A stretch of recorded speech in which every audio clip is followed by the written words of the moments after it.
Right, so externalities. So this is a second topic that's very important in terms of saying saying why free market is not necessarily the best. So once again, remember that if demand curve equals to the value of a product to consumers, supply curve gives you the cost to suppliers, then you have the first fundamental theorem of welfare economics, which says that the free market is efficient. That's the theoretical foundation of why free market is a good thing. It's efficient. So whoever wants to buy gets to buy. Whoever wants to sell gets to sell. So that's efficient. Things that are worthwhile to produce get produced. That's good for society. Market equilibrium is efficient. Right. So that's the key. The thing is, in cases like pollution, it seems like the fundamental theorem should not hold. Because in the case of pollution, we generally don't think the producers take into consideration of the harm of pollution to the society as a whole. Why would the producers simply do not care, right? So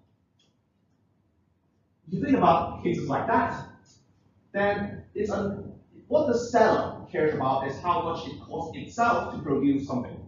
As a seller, I care about my labor cost, my capital, my rent, and so on. But why would I care about pollution? And you think about what you see, it looks like that's indeed the case, right? Pollution is something that producers might not care. So that's a picture taken in China, right? So it's pretty scary how much smoke is being emitted from this factory. And in a more personal level, when people, for example, when people smoke, now it's already a question whether they care about their own health when they smoke, right? Do they care about the effect of smoking on their own health? And it's even a bigger question whether they care about those around them when they smoke. So this is a picture that was obviously promoting that's actually asking people to quit smoke, right? That's why you usually take this picture where you have a family and it's like, don't smoke because your child might get hurt if you smoke, right? That's bad health side effect. Well, now for this particular picture, I think you could equally interpret it as saying this is unfair. Why the adults get to smoke and I don't, right? Right. So in any case, the key question is, when people smoke, do they actually care about people around them? Probably not. So if people do not care about the effect of what they're doing on others around them, then the market equilibrium is not going to be optimal because the supply curve does not represent the cost to the society, it only represents the cost to the sellers. And the demand curve might not represent the value to the society because it only represents the value to the buyer. The impact of pollution in this particular example, the impact of pollution to everyone else is called externality. The impact of a particular behavior or a product on other parties other than the buyers or the sellers is called externality. So it's affecting someone else that's not participating in this market. So do we have evidence of that? We'll see that in a moment. So now from a society's perspective, this is what you would expect.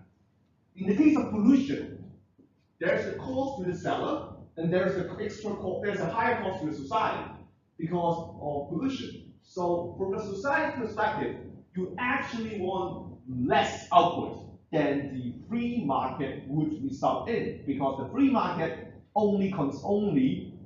the free market is the result of the interaction of buyers and sellers. So if they both ignore the cost to the society as a whole, then the outcome would not be optimal. The optimal is the one where at least one party has to consider the cost to the society. Right? You need them to consider the cost to society. Right. So how do you reach there is something that we also have to talk about. I mean, theoretically, we know that for industry where it's highly polluting, you want less, not more. But how do you reach there?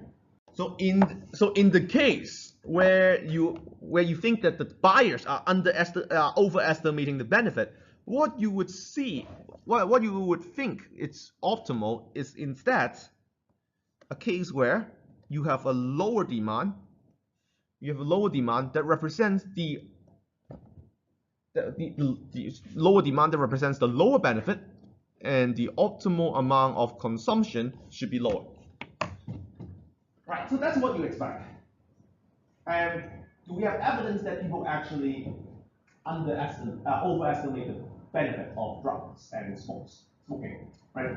So we clearly have evidence. I think we clearly have evidence that companies might not care about pollution, but how do we know drug addicts are not correctly estimating the benefit of drug addiction? Okay. So one thing you could ask is, you can ask people, what is the most harmful drug? What is the most harmful drug? Right? Smoking, cocaine, cannabis, ecstasy, what is the most dangerous drug? Well, we can conduct a survey. So let me ask you.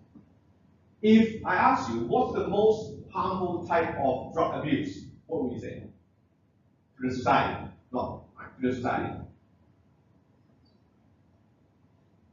You probably thinking of something like cocaine or heroin, right? Or something that's highly toxic, right?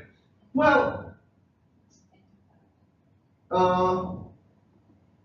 that's a very good question, because that's medicinal drug, not like kind of something that you abuse for pleasure. So we're just talking about something you use for pleasure, not in terms of like treatment. But it's not even actually. This is actually something that's done in the United States. So you ask people what drugs they think are the most harmful. And let's start from the left, right? So the blue line is what the public thinks, and the yellow line is what science says based on medical research. So the blue line, the scale of the blue line is the percent of people who think the drug was dangerous, right?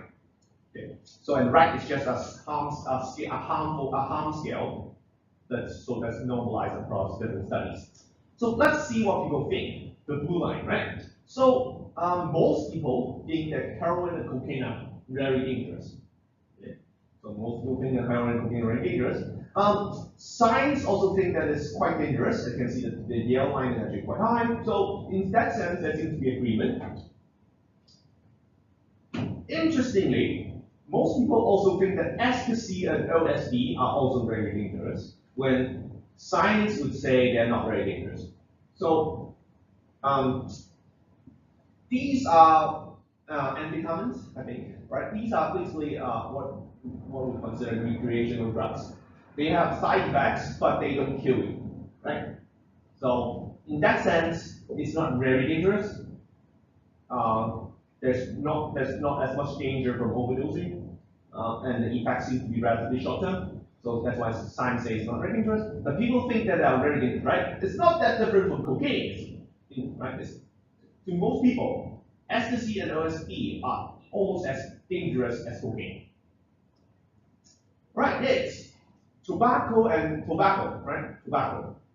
Now, tobacco is substantially less dangerous than these drugs to the public.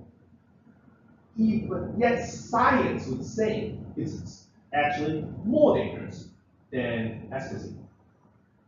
It's actually not surprising if you think about it, right? Ecstasy is something that makes you high, right? It gives you hallucination. Then you will be very unproductive while you're on the drug. But not much long-term side effect. Tobacco, we all know tobacco contains a lot more harmful chemicals than like, okay, we're assuming that you're consuming well-made ecstasy. No, that's ecstasy with a lot of contaminants. But tobacco, the tobacco always contains a lot of contaminants. So it's always dangerous. So science says tobacco is very dangerous, but people don't seem to think so. Right? Mushroom, cannabis is a very interesting case. Cannabis, the percentage of public that thinks cannabis is dangerous is even lower. Hence, the push to allow recreational use of cannabis, because in many places people simply don't think cannabis is all that dangerous. Science says it's somewhat dangerous, although it's less than tobacco, which is also another interesting case because in many places tobacco is legal, but cannabis is not. Right? Even though both the public and the medical research agree that it's less dangerous than tobacco, right? So cannabis is now legal in some states in the United States. You can simply use it for recreational purpose because the evidence and public opinion both point to the fact that there is no reason why you should allow tobacco but not cannabis, right? Because it's less dangerous. Finally, the most interesting case is the opinion on alcohol. If you ask people how dangerous alcohol is, really deep. Now the scale is a bit misleading because it starts with 60%, right? 60% so this is 63%. 63% of the public thinks that alcohol is dangerous. That's way lower than anything else you can ask. Yet science would say it's highly dangerous. It's more dangerous than everything combined, like everything else. It's more dangerous than everything else. Why is that the case? Why is that the case?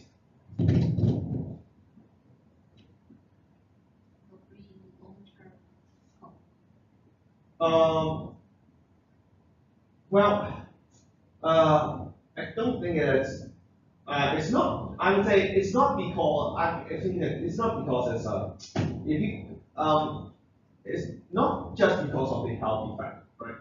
Because I mean, if you drink very little, then there's going to be gradual some bad health effect anyway.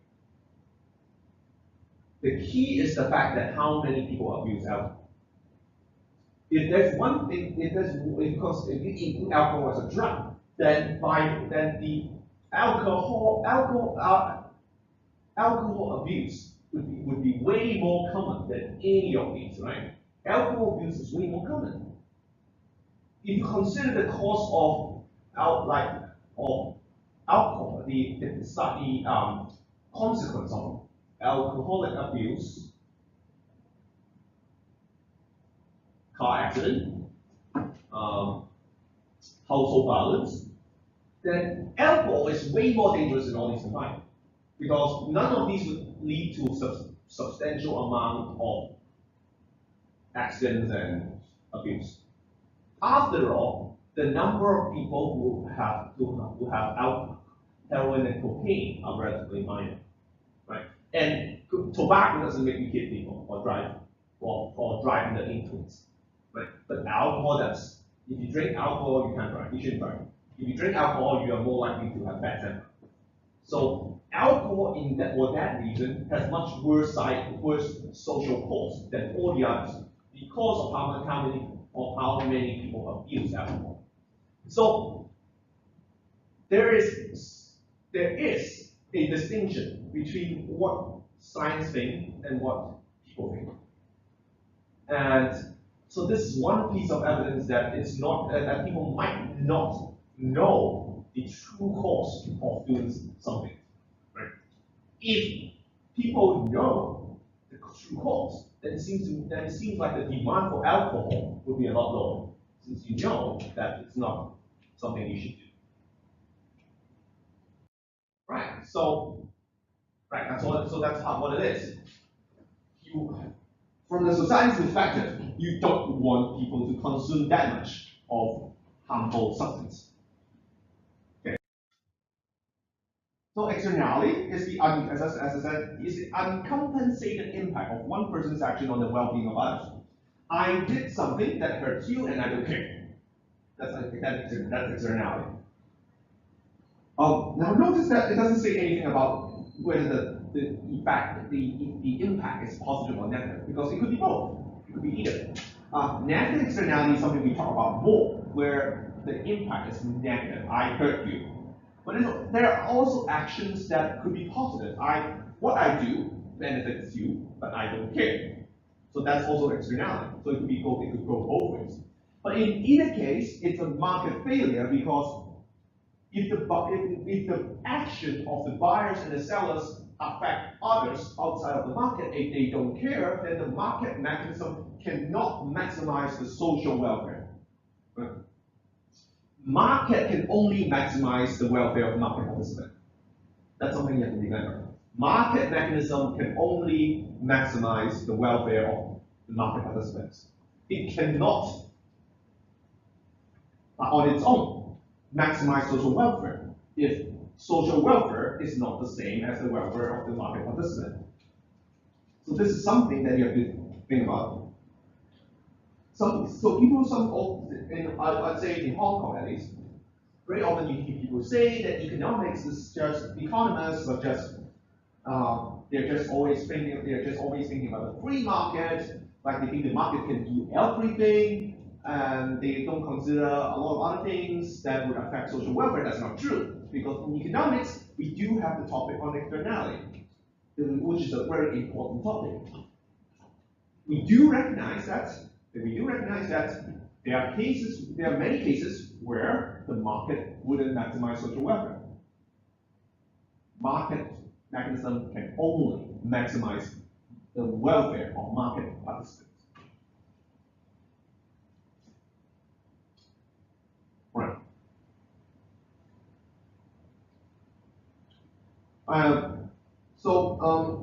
One thing I want to mention is that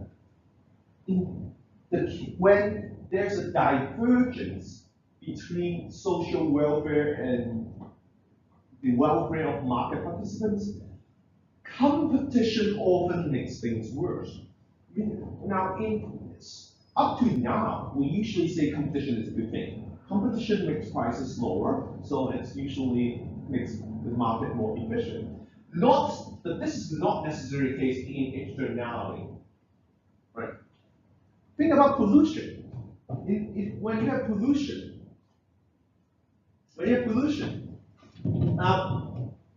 let's say you have one company that is very environmentally conscious, and there's another company that is just very profit-driven, right? So the environmentally conscious company cleans up its pollution, whereas the profit-driven company does not. Who will have a lower price?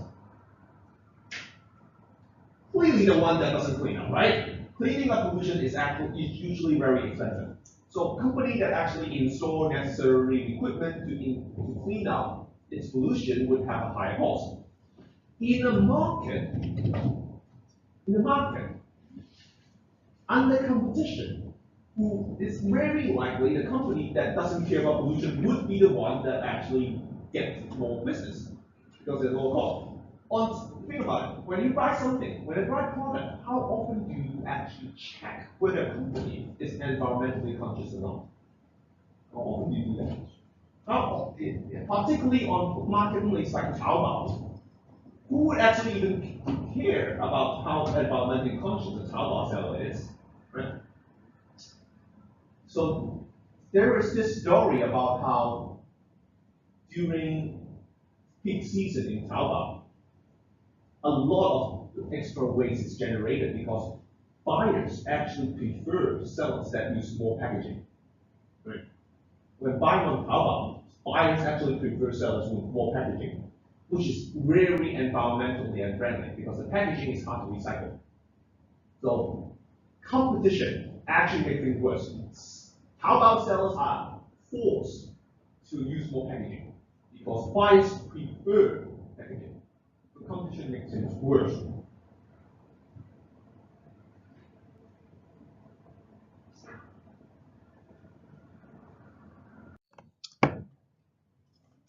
Okay.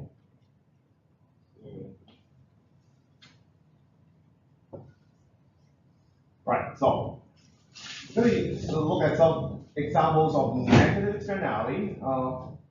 Yeah, these are some really typical examples. Drugs and traffic congestion. So why would they be bad anyway? Right? Drugs. Let's start with drugs. Why do we care about people being addicted to drugs? Why do you care? I mean, it's quite clear that drug is not good for your health, but if you are not on drugs, why do you care that someone else is on drugs? How does that affect you? So this is an important question because we're talking about government policies, right? Most societies have quite stringent policies on drugs. So clearly the society, clearly most society cares about drugs, cares about drug addiction. Yet why do we care if most people in the society are not on drugs?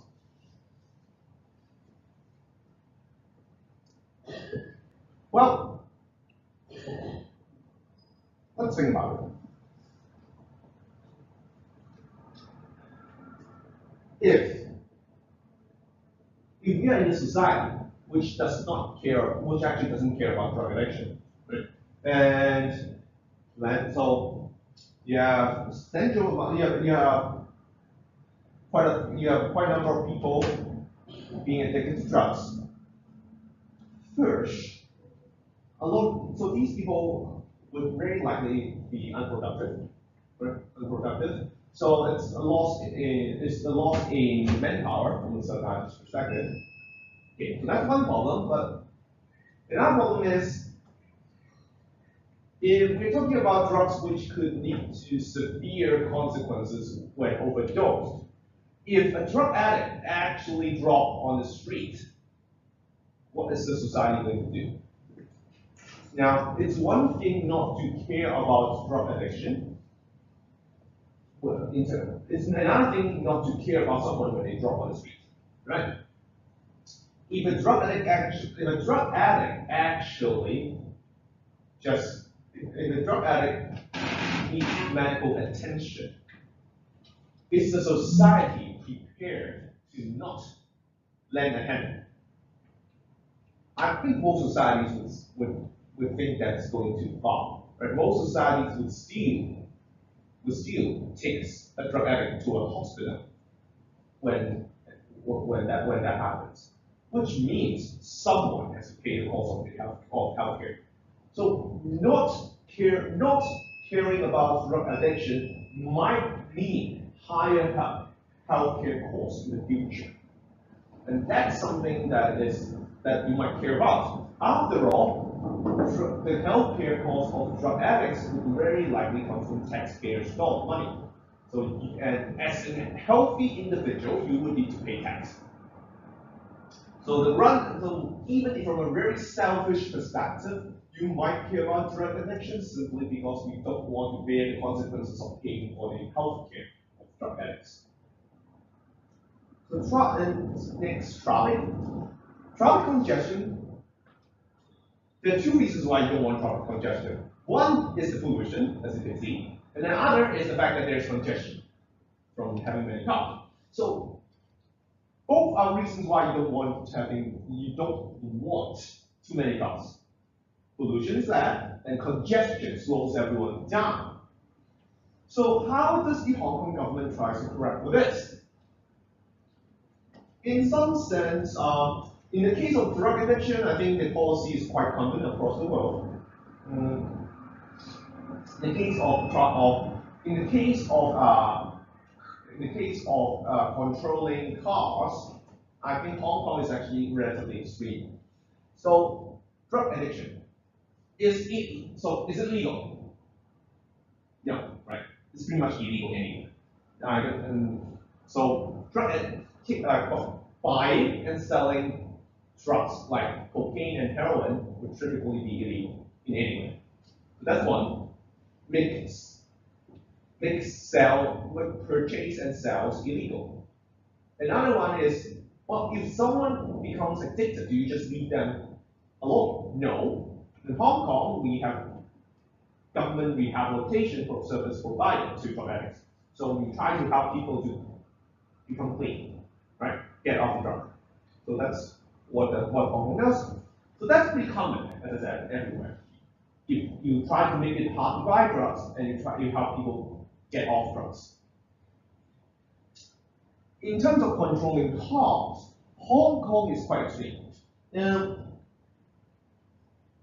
So in Hong Kong, you pay many forms of tax if you want to own a car. First, when you purchase if you purchase a new car, you pay 100% tax. So a car that has a price tag of 500,000, a car that has a price tag of $50,000 would end up being $100,000 because of the tax. So 100% tax on new cars. Gasoline, as we had mentioned before, $6 of Hong Kong dollars of tax per liter. So that's almost 40% of the price. So tax cars, tax gasoline. Every year you have to renew your license. That's another $5,000 Hong Kong dollars every year. You also for cars older than 5 years, you have to have annual checks. That's another $3,000, $2,000 to $3,000. So owning a car is extremely expensive in Hong Kong. Furthermore, the government is very stringent these days in how many parking spaces it allows new housing development to have. So it intentionally limits the number of parking spaces. So to the point where it costs something like 5,000 Hong Kong dollars to rent parking space. Or if you want to buy one, you get close to $2 million to buy a parking space.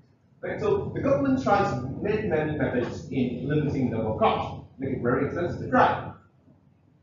The only country that is even more severe than Hong Kong would probably be Singapore, where you actually have to buy a license to own a car through auction. So the price goes even higher. Next, the case of positive externality, the most common case would be education. So why do you care about education, right? Why do you care about education? Now, education obviously helps individuals, right? The return to education is very high. The return to education is very high. Think about in Hong Kong. What can you do as some? Now, we talk about education in general, right? Not just university education. Education in general. As someone with no education, it's very hard to do anything in Hong Kong. You can't even work in the government as like a police officer. You at least need to pass public examinations in Hong Kong, right? So there's very high return to education. Why do we care? But beyond the fact that it helps the individual themselves, why do we care? Well, first, when people are more productive, they pay more tax, so it helps everyone in that sense. And you would also like to think that more educated individuals will make better decisions, so that also helps the society as a whole. So you want people to be educated to make good decisions. And how does the Hong Kong government try to encourage education? Hong Kong actually have different policies depending on which stage you're talking about. And then you have kindergarten, primary and secondary school, and then university education. So there are different policies. In the case of elementary school, in the case of kindergarten in Hong Kong, you have what we call a voucher system, where money follows the student, right? The money follows students. So each student of kindergarten and would come with a certain amount of money for the school. So that's a voucher system. Money follows student. The schools are not operated by the government, so that they are still private entities, but the government subsidizes them per student. In primary and secondary school, it's mandatory, right? We have 12 years of mandatory education now. So students are forced to go through school. It's illegal not to go to school. Well, it is illegal for a guardian not to send a child to school. Technically, you can homeschool in Hong Kong, but it's very rare. So the government does not encourage homeschooling, but so pretty much everyone goes to school. It's free, pretty much free, right? So the government subsidizes, but also forces you to go. Finally, you have university education. Now, university education is not mandatory. You are free to choose. Most people will probably want to go, but there are not enough places. So in this case, the government is not actively encouraging everyone to go by limiting the number of places. However, for people who get admitted, they're highly subsidized, right? How much do you pay in tuition? You pay something like $42,000 a year, something like that. It certainly costs a lot more than that to educate you, right? The unit cost is over $200,000 per student a year. Yet you only pay 40. So it's highly subsidized. So to make sure that poor people, like poor families, will still be able to send their kids to university, right? So the government uses money, and in some cases also forces you to go. So to summarize, you have two ways to encourage policies that you think is necessary. One is force people to do something, and second is you can try to nudge people to do something, right? So through incentives. And for a long time, that's what economists think has to be done. You either force people to do something or you nudge people to do something. That's the only ways, two ways, right? In the case of nudging, it's either through the use of tax or subsidy. And the idea is very simple. If there is a difference between private cost and society's cost, well, you tax the private entity such that they take into consideration the social cost, right? You just imagine that the government is the one that is cleaning up, and the government charges the society. The government charges the individual sellers back. Right? That's the idea. So you want tax the difference. It's a very simple idea that has a very long history. And this is called a Pigovian tax after the Arthur Pigou, which is an early 20th century Cambridge economist. Obviously, Pigovian tax, what we call Pigovian tax, would have existed long before Pigou, right? This is something just very obvious. If you think that the sellers are not, if you think the sellers are not considering the full cost that society has to bear, then government can tax. So that's called Pigovian tax. And as I said, economists kind of think that you need a government. So there's always this question why you need a government, and this is one of the reasons economists can think of. When you have externality, the free market itself is not optimal, so you need a government. So that's kind of what economists think until the late 20th century. By the late 20th century, so economists think about this problem again, they realize, wait, that's actually not actually correct. There is problem in using government policies in that it's not easy to actually make the correct amount of incentive, right? How do you know how much pollution is being generated? What's the incentive required? And whenever you have regulation, you provide opportunities for bureaucracy and corruption.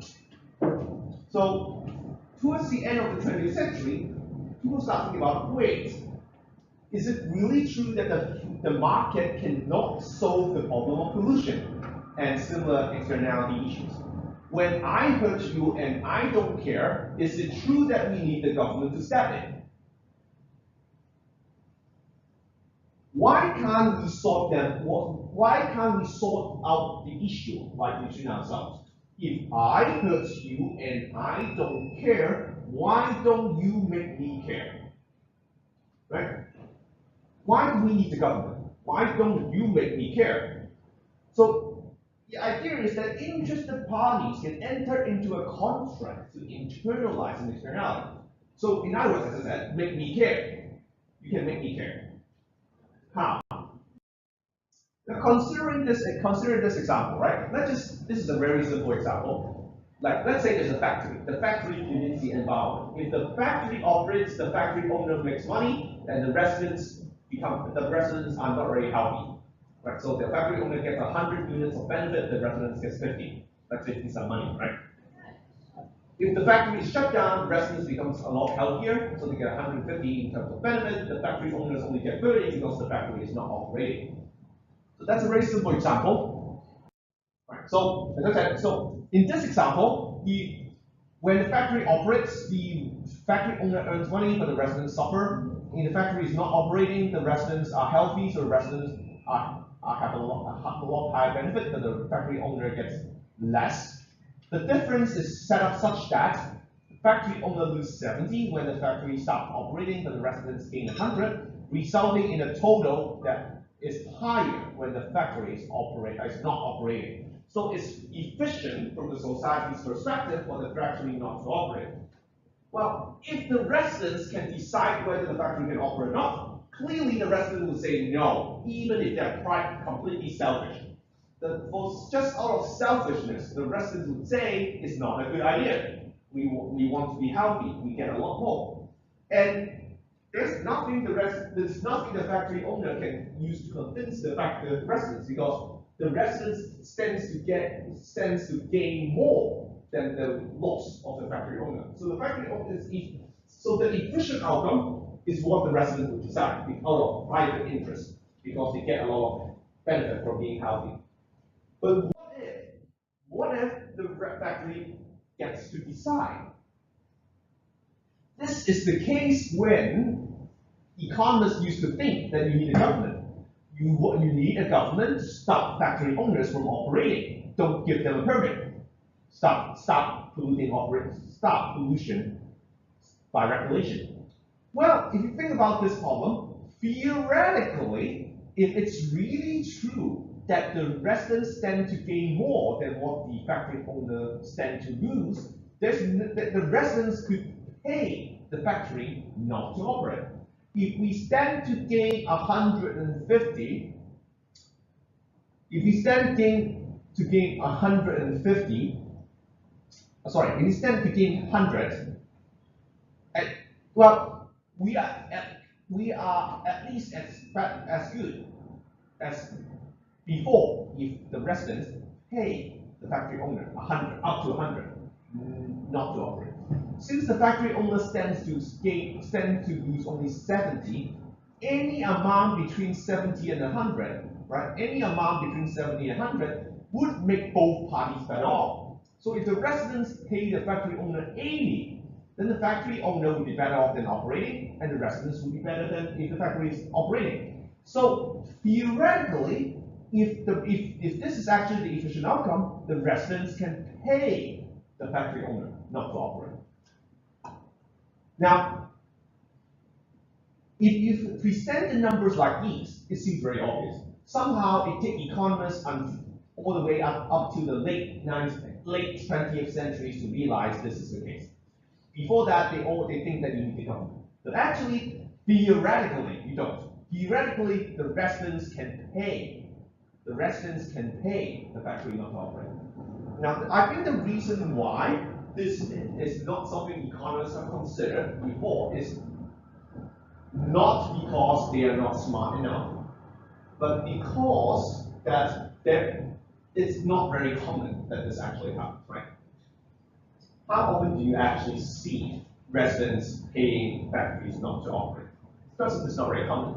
Why would that be the case? It's possible that in many cases that the residents, the gain in health, benefit from being healthier is actually smaller than the profit the factory is making, right? If the factory is a very big factory, it supplies the whole world, and it's built it's built near a village with only a couple of hundred residents, it's very unlikely that residents gain enough benefit to be able to pay off a huge factory, right? So that's one. Maybe in most cases we actually observe the factory makes a lot more money than what the residents lost in health. The resident loses in health. So that's one. It's actually efficient for the factory to operate, even if it's polluting. Second, it seems highly unfair that residents have to pay a factory in order in order to maintain their health, right? That's like ransom. You're being ransomed for your health, right? So it seems highly unfair. So it's not many people probably won't accept this solution because it seems like having a health not being affected by pollution is sort of a human right. So this seems like an unreasonable solution.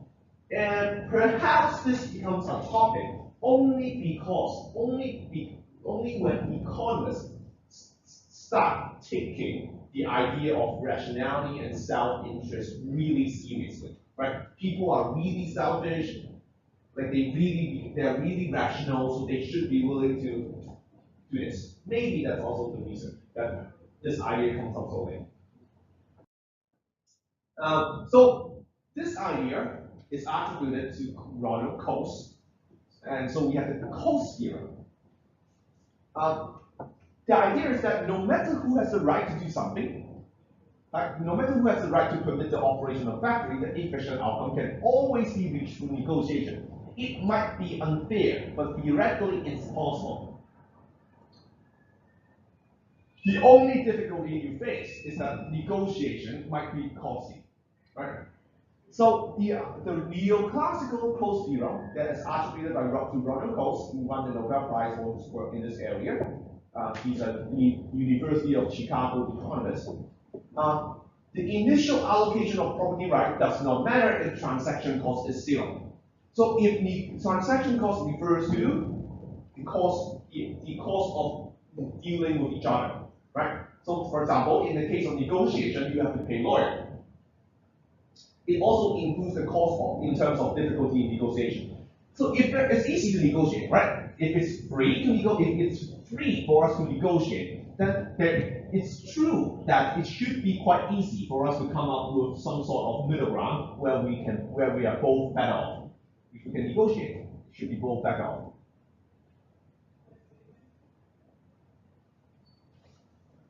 So that's the Coase theorem. The initial allocation of property right does not matter if transaction cost is zero. Now, the important contribution of this theorem is not the fact that we should be able to reach private solution, but to draw attention to the fact that transaction cost is what's driving a lot of things that happen in the real world. The reason why it's so hard to have private solution, the reason why we want government to intervene is because it's very difficult to negotiate in private. Private solutions are often harder to implement than public policies. Think about it. Pollutions could affect thousands, if not millions of people. How do you negotiate one factory and thousands or perhaps millions of people? You need some sort of representation, but when you have representation, you essentially start having some sort of government, right? Government represents people. So in some sense, government is the representation in the negotiation. It's hard to have a direct negotiation between one factory and thousands of people. So you have some sort of representation. That very often is the government. Second, monitoring could be expensive or difficult for individuals to handle. How do you, as an individual, know the level of pollution? Almost no way to know, right? Unless you have some very expensive equipment, otherwise there's no way for you to know how polluted the air is very often. Well, for today, for us to know how polluted the air is, we refer to the data provided by the government data, right? But so once again, you need the government. The government provides you with data in terms of pollution. So monitoring this could be very difficult to do individually. So you need government. And then enforcing contracts can be very difficult, right? You need to be able to draft a contract that you can enforce. And once again, as an individual, it could be really difficult to do that. Legal, like, think about how difficult it is to go to court against a big company on your own. It's going to be very difficult. So you have a government. So for that reason, private solutions are often rare. It's often rare in the case of illusion. Right. Now we're going to talk about public goods, which is a very different type of good than what we have talked about so far. The considered type of good we have considered so far, like an apple. What's so special about an apple? Actually, apple is not special. That's why I keep it. Apple is not special in the sense that if I keep an apple to myself, you cannot have my apple, right? So apple, it's quite easy to privatize an apple. I can keep it for myself, and you can't have it. This is called excludability, the property of a good whereby a person can be prevented from using it. If I own an apple, I can keep it, and you can't use it. Second, if I eat an apple, you can't. You simply cannot have two persons consuming the same bite of an apple, right? You can slice an apple into two, but you cannot. A single bite of an apple can only belong to one person, right? You can't share a same bite. So this is called rivalry in consumption, property of a good whereby one person's use diminishes other person's use. Right. So this is, as I said, Apple is not special. These are properties that we actually quite commonly expect from most products. Whatever you have, most of the stuff you have, you don't share, right? Most of the stuff you have, you don't share. So this is actually quite common. But it doesn't have to be the case, because you can imagine there could be products in which you can share. So they are based on whether a product is excludable and rival in consumption, you can separate it into 4 types. Private good is by far the most common type where it's excludable and rival in consumption. You can prevent other people from using it, the product in concern, and one person's use affect another person's use. There are public goods, which is the polar opposite. You can't stop other people from using it, and you can't stop people from using it, and another person's use does not affect your use, right? So somehow this product you can use together. Then there are products where your use affects other people's use, but you can't stop people from using it, right? So finally, and then there's what you call pub goods, where you can stop others from using it, but my use does not affect your use, right? We're going to talk about the first 3. The 4th is not very commonly discussed, so we're going to talk about the first 3. So actually, we're going to talk about these 2 because the first one is what we have been talking about always, right? In the past, when we talk about demand and supply, this is usually what we're talking about, private goods. But now we're going to talk about a case where, what do you do when you can't stop people from using something, and one person's use does not affect another person's use? Right, public good. The issue of public good is primarily how do you fund it. The typical example used is the case of a lighthouse. Now imagine you have a lighthouse, right? You have a lighthouse. How does a lighthouse look like? The lighthouse probably looks like something like this, right?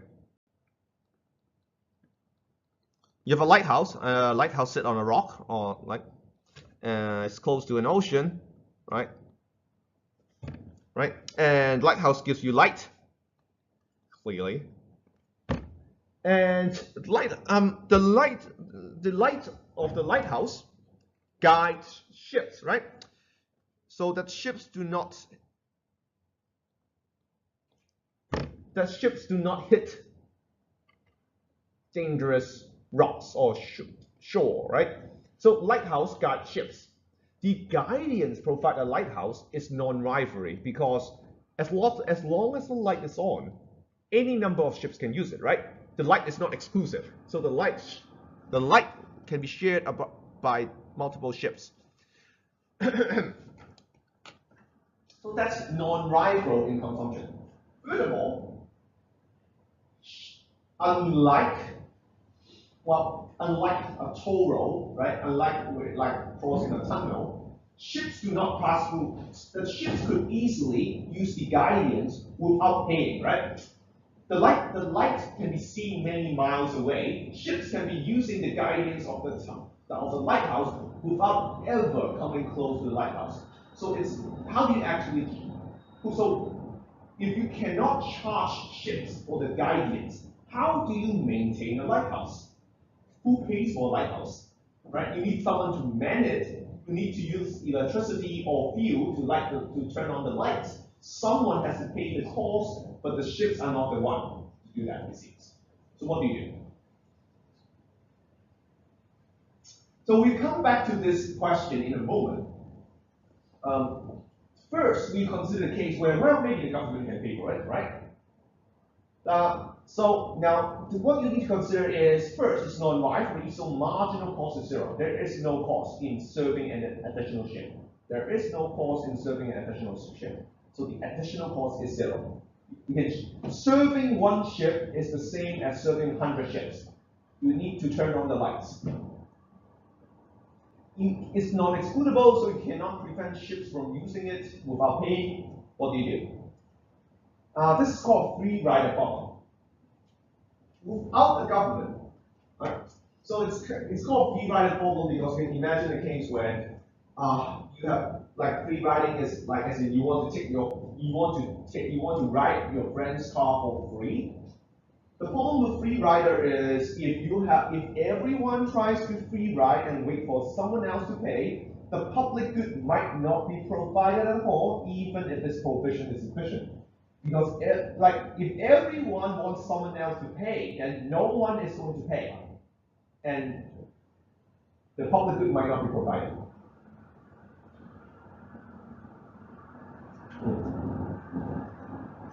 So the typical example, one example you might have heard of is there is a village that decides to have a festival. All the villagers have agreed to bring wine to share, right? So everyone agrees they're going to bring wine to share. On the day of the festival, everyone pour their wine into a big bucket, and then everyone starts drinking the wine from the bucket. And then everyone discovered the wine in the bucket has turned into water. What happened? Is it some sort of miracle? Like some sort of like what Jesus did, like Jesus turned water into wine, so now we have wine turned into water. Right? Obviously not. What had happened was that everyone thought that what happened was that the villagers thought that they could bring water if everyone else is bringing wine, right? No one would notice one bottle of water if you have hundreds of bottles of wine. But if every villager thinks the same way, then everyone will be bringing water, and you end up having no wine, right? So that's the problem with free riding. There's a chance that if everyone decides to free ride, then you simply do not have public good being provided, right?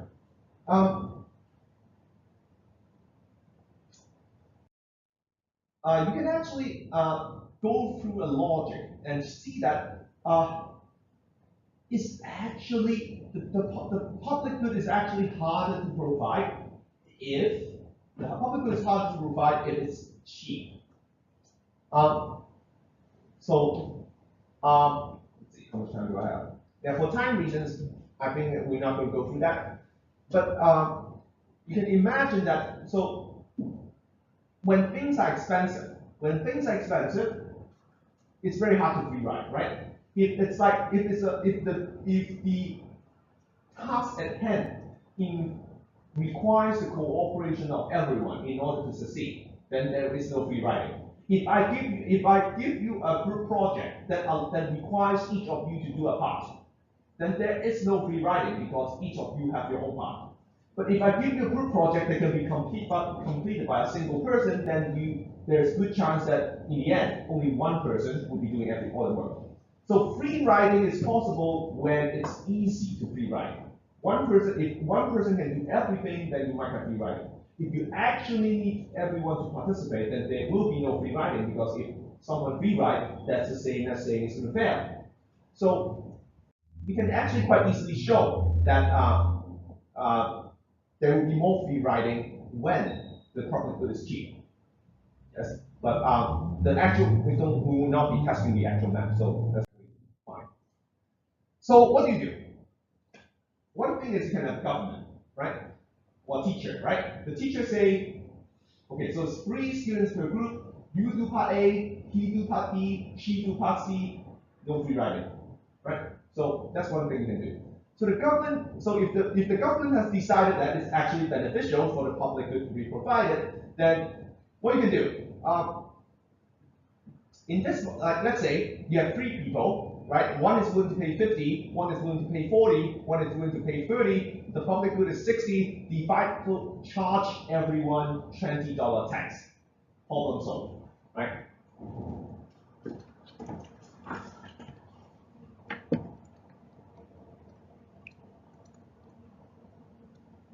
Simple. So this is in fact how we solve. This is how we solve the problem of public good in the real world, right? There are many things that benefit all of us. National defense, basic research, fire service, right? These all benefit us. But we don't pay for them directly, because the provision of these services benefit all of us, so the government decides to use tax dollars to support it. Imagine you need to pay individually for fire protection or national defense. A lot of people will decide not to pay, right? You might want to take a chance. So you would just say, well, yeah, fire service, I don't need it. I don't think it's going to go. I don't think my house is going to go on fire, right? If it actually goes on fire, hopefully someone will pay for it, because otherwise the fire is going to spread to everyone. This actually is also a very one example of, without government, how difficult it is to provide public good is. In Hong Kong, it's actually very common for old apartment buildings not being able to raise money for building repairs because of free riding problem. Well, I don't think that's all that bad. I don't want to pay to repair it. You can pay if you want, but so free riding is a big problem, because the maintenance of a building benefits everyone.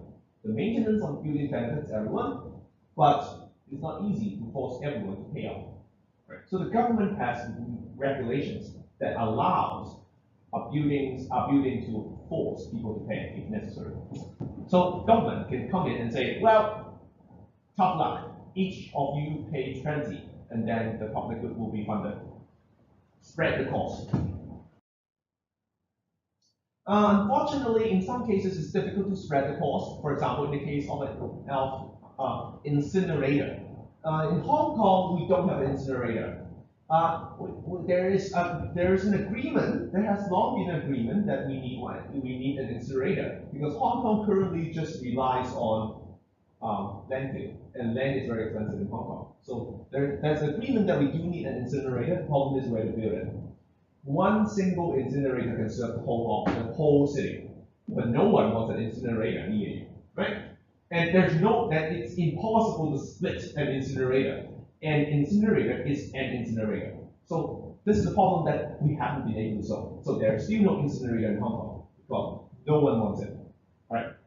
So it's a public good where the cost cannot be split, and as a result, it's not provided, even though everyone agrees that we need one. Right? So no solution. Now, many private goods are actually funded by private funding. So today, many private goods are funded by advertisers. But let me start. So let me. I'll come back to the lighthouse in a moment. But let's talk about the modern solutions. Think about Gmail, Facebook, TVB, right? You pay for none of that, yet they provide you with so much service. How is that possible? It's possible because someone paid for them. For example, in TVB. So in the local television station, there's this cooking show. In this cooking show, it's very famous because every single dish in this show utilizes the chicken soup, a particular brand of chicken soup.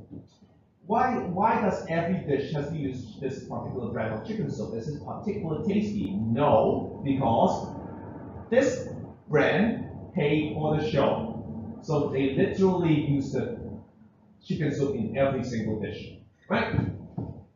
It's a form of paid advertisement. But in some extent, Gmail and Facebook are similar. What you're doing is that you're selling your information to these companies for advertising purposes. Gmail reads your email. When you sign up for Gmail, you agree to that. Facebook have a lot of their information, which you use to target advertisement. So this is the point where I would show you. Back to the question of the light tower.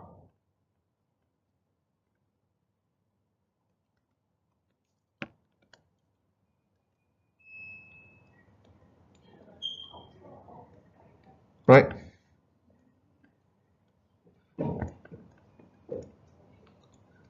How does the light tower pays for its operation?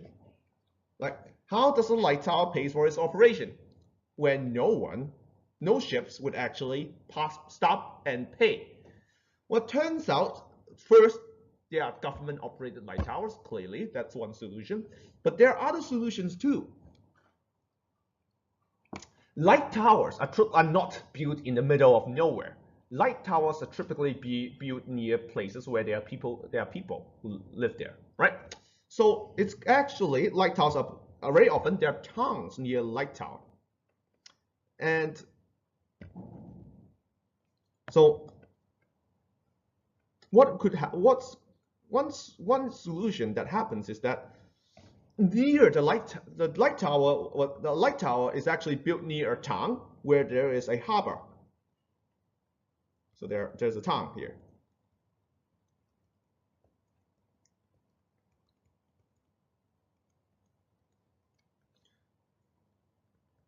What happens is that ships need supply, right? Ships need supply. So even though the ship will not stop by the light tower to pay for its service, the ships will stop by nearby towns to replenish the supply. So light towers sometimes are supported by the town nearby. The town provides light tower, and the way to charge the ships for the light tower service is to charge them through the goods and services they obtain from the town. So that's a private solution that doesn't need a government. Although in some sense it could be considered a government, like the township charges the ship directly or indirectly through the town. Right? So this is actually how it could work, like even without a national one. Is that the light tower sits next to the town, and the town pays for the cost.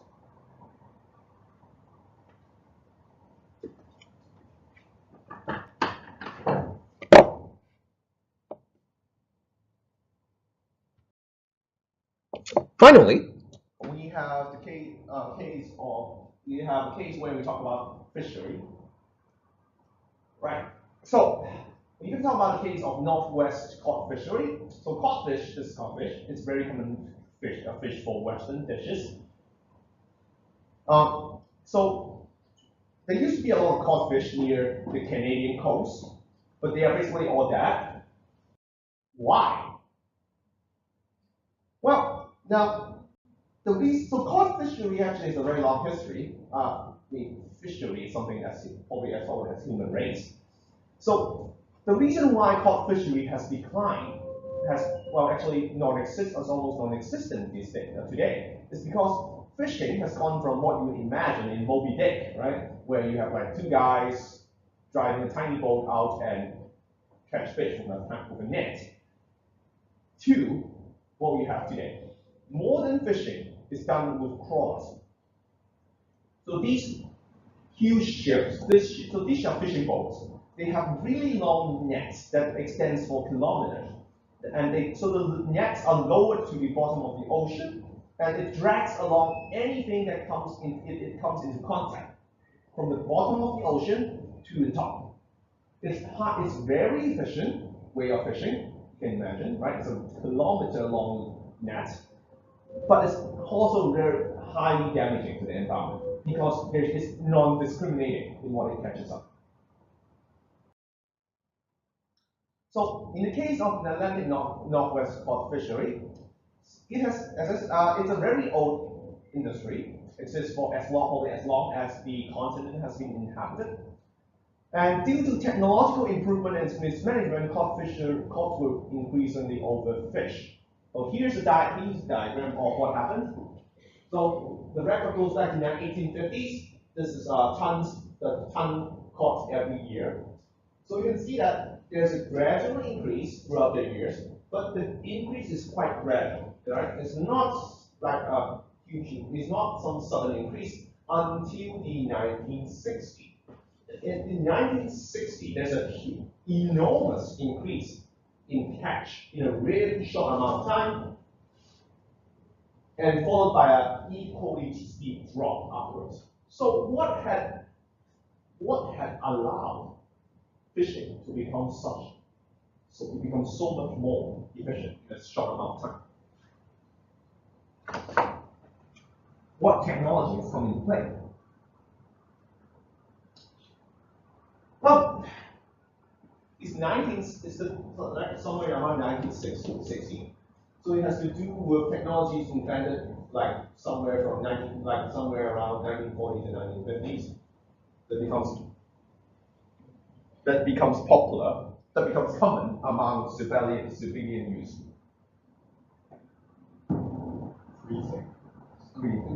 Yeah, but there's also there are few technologies that become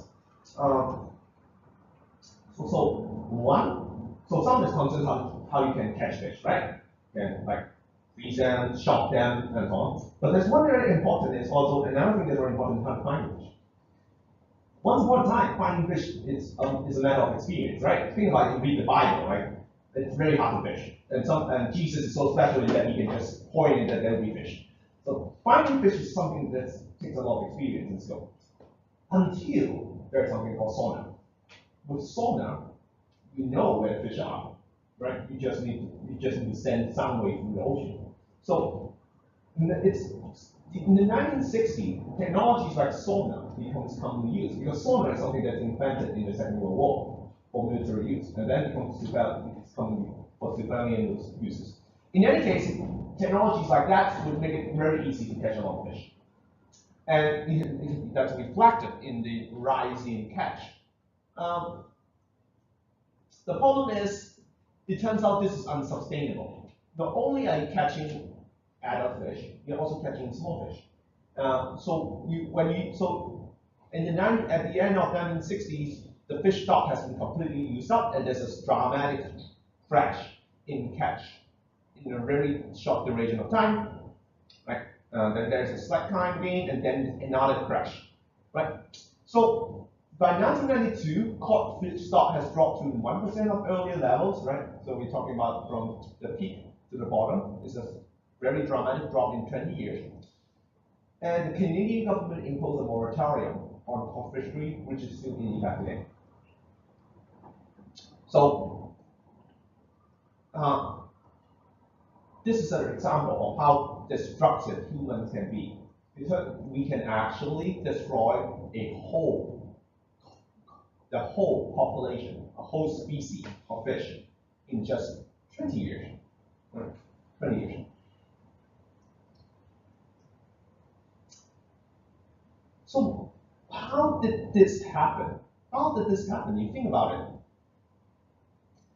Think about the incentive involved, right? If you are given that when you're in this industry, the more you catch, the more money you make. But that's not just the problem. It's also problem is that if others are catching fish very quickly, then it is also in your interest to do that. Does the fisherman know that the stock is going to be exhausted? Well, maybe not.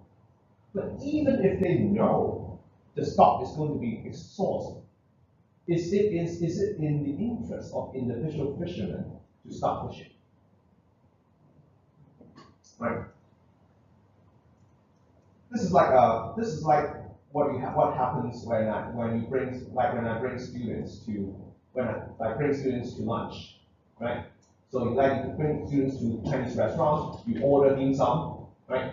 So dim sum arrive on the table. What happens? Whoa! Everyone goes and grab the food, right? Because if you're the one who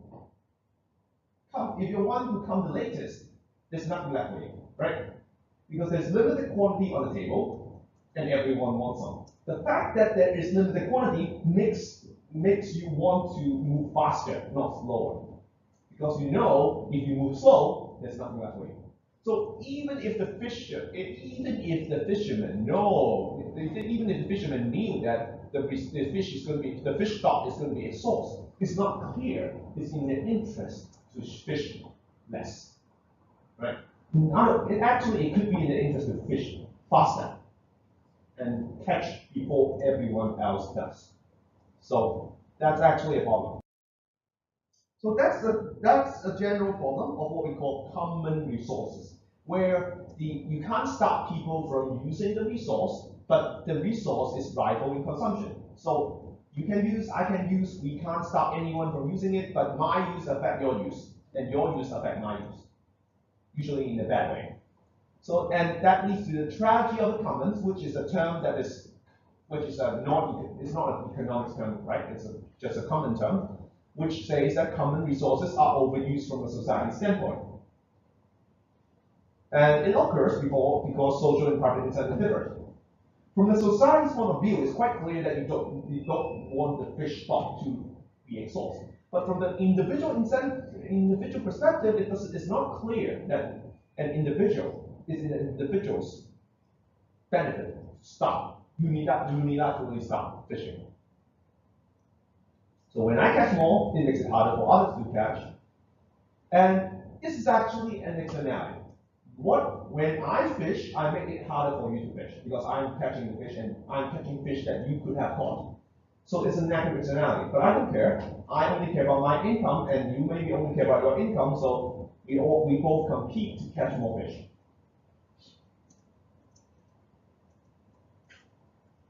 Right. If you think about it, I think one thing what's very interesting is that in some sense, GPA, cost rate, is also a common resource, right? It's also a common resource. It's it's non-excludable. You can't stop anyone from getting an A, but that is rival in consumption because CUHK curve cost rates, right? There's always only going to be 10% A's, and yet everyone can go for it. No matter how much effort everyone spent, only 10% of the students are going to get A. Right? So it's like in that sense, course grade is a common resource, and you have the tragedy of commons where everyone study very hard and get nothing. So you can think of it that way. So what I want to show you is not the actually the map in not really the map involved, although the map is not very difficult. What I want to show you is that how you think about this problem. Now, in a very simple example, what you can think of is there's two types of production. One is weaving basket, where the money you get is always constant. That's just an alternative that you can always do. And there is a very lucrative option of fishing, which earns a lot of money but declines with the number of people. So this blue line tells you how much money each fisherman makes on average, depending on the number of people fishermen. Right? The key concept is that in the case of fishing, the more people who fish, the income per person goes down. Whereas there's some alternative occupation that is going to be constant regardless of the number of people. And in this case, it's quite clear that if fishing is more profitable than doing something else, then there will be people who want to be fishermen. The only case when you can have, when people do not want to become fishermen anymore is when the benefit from fishing is exactly equal to the benefit of doing something else. So in this case, fishing is, as long as fishing is profitable, people go fishing, go fishing, go fishing, go fishing, and so people only stop when benefit of fishing is the same as benefit from doing something else. So this is the equilibrium number of fishermen, graphical way. Now, is this optimal for the society? Well, you can do the math. It is not. However, there's one way you can tell. You can also tell that from the diagram without doing the math. In some sense, this diagram is something that we have seen before. Namely, it's very similar to a diagram of a monopoly. The monopoly also have a demand curve that is downward sloping and a cost curve that is either flat or upward sloping. And if you think about this problem, it's also very similar to a monopoly problem. From a society's perspective, you are facing a problem of overproduction, which lowers the money made by everyone together. So that's the same as a monopoly. Monopoly is trying to maximize the amount of money made from selling a product. Here, the village, the society, is trying to maximize the money made from fishing. And that would involve a number of fishermen that is smaller than the equilibrium of number of fishermen. Right? So this is what happens under competition, just like in monopoly, when we talk about monopoly. With competition, everyone tries to become fishermen because fishermen earns more money than doing something else. And that leads to a lot of fishermen. From the society's perspective, that's not very efficient. From the society's perspective, you actually want to earn money from fishing. So that would involve reducing the number of fishermen. It's really a monopoly problem. A society do not want everyone to become fishermen. You only want a smaller number to become fishermen because that would be more efficient. So, right. So, once again, so if you want to do the math, the equation is here. This is the blue line. This is the blue line, 12 minus 2n. As I said, the idea is that everyone wants to become fishermen until the income of weaving basket, which is the alternative occupation, equals to the income from fishing, right? So it's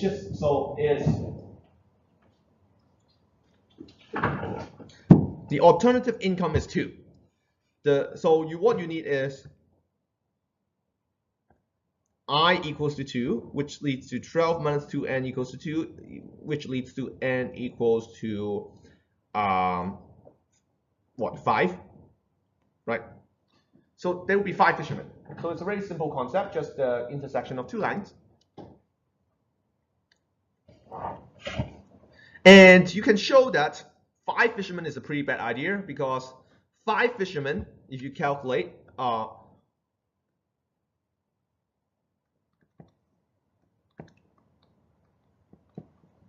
the money with 5 fishermen equals to just you have 5 fishermen, each earning 12 minus 2 times 5, plus there are 10 villages, so 5 villages are weaving basket plus 5 times 2, so you end up having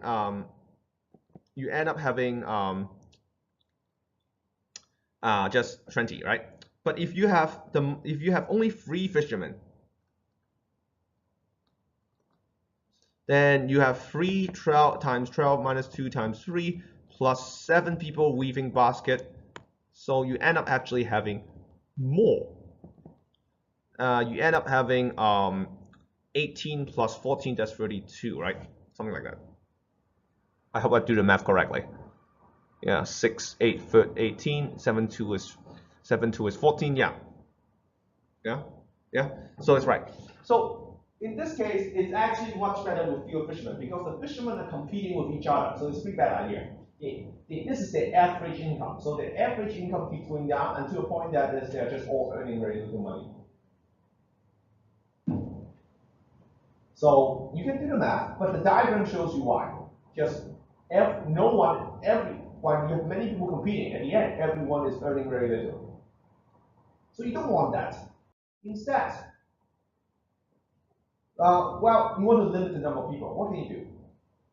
Regulation is always a possibility. You can tax people if you want, make it expensive to become a fisherman, or you give them a license, so limit. This is what we do in Hong Kong for taxi, right? You need a taxi license in order to drive a taxi. So that's something to do. You can turn the common resource into private good. This is something that people propose. How do you protect animals in the wildlands? Well, maybe you can privatize land, right? If someone owns land, then they have an incentive to protect the animal on the land. That's what some people propose, right? Could be possible. Time's up. Unfortunately, we'll deal with that next, probably after when we come back from the holiday. But but what I want to emphasize is that today it actually shows that modern research shows that cooperation is actually often work better than government intervention. And we'll talk about that later on when we come back. Right. All right. So